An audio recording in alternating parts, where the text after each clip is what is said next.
ముంబై నటి జెత్వాని వ్యవహారంలో స్పందించిన AP CM Chandrababu Naidu. So మరి ఇప్పటి వరకు చూసుకుంటే జెత్వాని విషయంలో చాలా అంటే భయంకరమైన నిజాలు కూడా బయటికి వచ్చాయి. సో మరి అక్కడ మనకు చూసుకుంటే ఆంధ్రప్రదేశ్ ప్రభుత్వం కూడా ఒక హై కమిటీని కూడా ఆదేశాలు జారీ చేసింది. ఏ విధంగా అంటే జెత్వానికి సంబంధించి కేసులో ఇంకా ఉన్నత స్థాయి సమీక్ష నిర్వహించాలి. ప్రతి ఒక్క విషయాన్ని కూడా క్షుణ్ణంగా పరిశీలించి ఇందులో ఎవరెవరు ఉన్నారు, ఇప్పటికైతే కొంతమంది ముఖ్యమైన వ్యక్తుల పేర్లు కూడా బయటకు వచ్చినప్పటికీ కూడా ఇంకా దీని వెనకాల ఎవరెవరికి హస్తాలు ఉన్నాయి, ప్రతి ఒక్కరిని కూడా క్షుణ్ణంగా పరిశీలించి అసలు నేరస్తుల్ని ఖచ్చితంగా శిక్షించాలి అనే విధంగా కూడా చంద్రబాబు నాయుడు అయితే ఆదేశాలు జారీ చేయడం జరిగింది. సో ముఖ్యంగా అసలు జెత్వాని గురించి స్పందిస్తూ చంద్రబాబు నాయుడు చెప్పిన విషయాలు మాత్రం అందరినీ కూడా ఒక విధంగా చూసుకుంటే ఏ విధంగా చెప్పాడు చంద్రబాబు నాయుడు అని మనం మాట్లాడుకుంటే, అసలు ఒక రాజకీయ నాయకులు ఈ విధమైనటువంటి పనులు చేస్తారా? అసలు మీరు రాజకీయ నాయకులైనా, అసలు మీరు మనుషులైనా? ఒక విధంగా చూసుకుంటే రాజకీయ నాయకులు అంటే ఎవరు? ప్రజల కోసం, ప్రజల చేత ఎన్నుకోబడి ప్రజలను పరిపాలిస్తూ ప్రజలను ఎప్పుడూ ఎల్లవేళలా సురక్షితంగా ఉంచడం కానీ,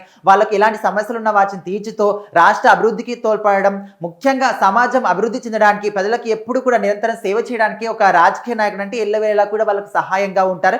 అందుకోసమని ప్రజలు వాళ్ళందరినీ కూడా ఎన్నుకుంటారు. సో అలాంటి ఒక వ్యక్తులు, ప్రభుత్వ అధికారులు, ముఖ్యంగా ఐఏఎస్లు ఇలాంటి దారుణాలకు పాల్పడితే మరి సాధారణమైన ప్రజలు ఇంకే విధంగా ఉంటారు. సో ఒక ముంబైకి చెందినటువంటి నటిని తీసుకొచ్చి అక్కడ ముంబైలో ఉన్నటువంటి కేసుకు సంబంధించి అక్కడి నుంచి తీసుకొచ్చి ఇక్కడ మనకు ఆంధ్రప్రదేశ్లో విజయవాడలో జైల్లో ఉంచడం ఏంటి? 45 రోజుల పాటు ఈ నటితో పాటు తన కుటుంబాన్ని అంతటినీ కూడా తీసుకొచ్చి ఫామ్ హౌస్ లో బంధించి చిత్ర హింసలు పెట్టి వాళ్ళను జైల్లో పడేయడం ఏంటి? ఈ విధంగా చూసుకుంటే అసలు ఖచ్చితంగా ఇది అంటే అనుకోండి వాళ్ళు కావాలని చేసిన విషయం మనకు క్లియర్ గా కూడా అర్థమవుతుంది. సో మనకు అక్కడ చూసుకుంటే సజ్జల్ అంటే ముంబైకి చెందిన ఒక ప్రముఖ వ్యాపారవేత్త. సో మరి తనకు సంబంధించి కేసు నమోదు చేస్తే ముంబైలో తన స్నేహితుడు మాజీ సీఎం జగన్మోహన్ రెడ్డి కాబట్టి ఇక్కడ సజ్జల రామకృష్ణ కావచ్చు, లేకపోతే విశాల్ గున్ని కావచ్చు, ఇలాంటి వాళ్ళందరూ ముఖ్యంగా పెద్ద పెద్ద ఐఏఎస్లందరూ కూడా ఈ కేసులో పాల్పంచుకొని, ముఖ్యంగా అక్కడ కుక్కల విద్యాసాగర్ అనే ఒక వ్యక్తి మాత్రం తనకు న్యూడ్ గా వీడియో కాల్ చేయడం, ఇలాంటివన్నీ కూడా ఎన్నో దారుణాలకు పాల్పడ్డారు.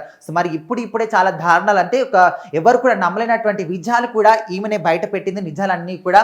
సో మరి మీడియా ముఖ్యంగా ఎప్పుడైతే గత ప్రభుత్వం అంటే వీళ్ళందరూ కూడా వైసీపీకి చెందిన వాళ్ళు కాబట్టి ఇప్పుడు కూటమి ప్రభుత్వం అధికారంలోకి వచ్చింది కాబట్టి ఖచ్చితంగా నాకు న్యాయం జరుగుతుంది అనే ఒక ముఖ్య ఉద్దేశంతో మీడియా ముందుకు వచ్చి జెత్వాని మాత్రం అన్ని విషయాల్ని కూడా బయట పెట్టడం జరిగింది. సో మరి చూస్తుందాం ఇప్పటికైతే చంద్రబాబు నాయుడు స్పందించి అసలు రాజకీయ నాయకుల గురించి అసలు ఇలాంటి పనులు చేస్తే అసలు వాళ్ళు రాజకీయ నాయకులైనా, ఒక ప్రభుత్వ అధికారంలో ఉండి కూడా ప్రజలను పరిపాలించే హోదాలో ఉండి ప్రజలనే ఈ విధంగా చేస్తే అసలు మరి సామాన్య ప్రజలు ఇంకా ఏమైపోవాలనే విధంగా కూడా చంద్రబాబు నాయుడు స్పందిస్తూ చెప్పిన మాటలు ఇప్పుడు అందరినీ కూడా కలిచివేస్తున్నాయి.